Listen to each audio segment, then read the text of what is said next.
And I have a big fly flying overhead, don't you? Swarm of mosquitoes. So I've heard about this forever, actually. People arranging fake marriages so that they could stay in the United States. But a Jamaican woman living in Bridgeport, Connecticut, where my daughter was born, now she faces up to 5 years in prison after she pled guilty Monday to arranging dozens of sham marriages in order for non-citizens to receive immigration benefits.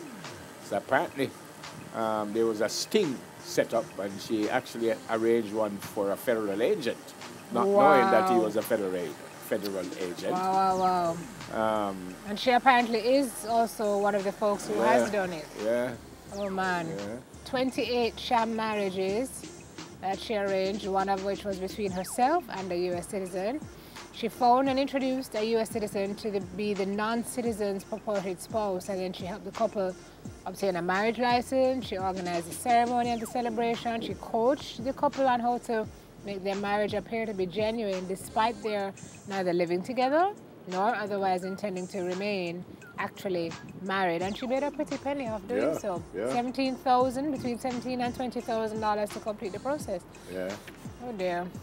Oh, but as I said, I've been hearing about this forever. Yeah, it's been happening for a while. Yeah. You don't usually hear those folks. Yeah, and it's not only Jamaican people. I mean, it's people from all over the world who want to stay in the United States. So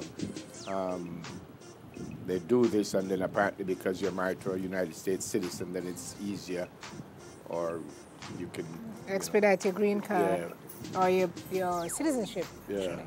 What's the next one? This one is good news. Yes, Kevin Hendrickson, who is a chairman of the Courtly Group of Companies, has been honored with a proclamation from the United States House of Representatives.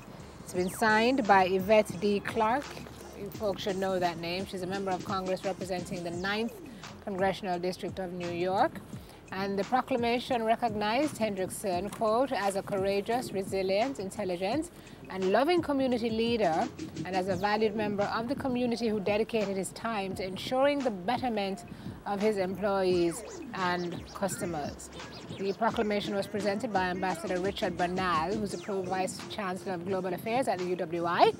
And he took note of Hendrickson's membership of several boards, including the Tourist Board and the JHTA, as well as his role as Deputy Chair of the Tourism Linkages Council, and he also declared him a gifted advocate for the community. So congratulations to you, Sir Hendrickson, for your good service to Jamaica, which has been recognized by this international honor by the U.S. House of Representatives. That's good news. Brilliant. Yep. That's brilliant. Yep. Congratulations, sir.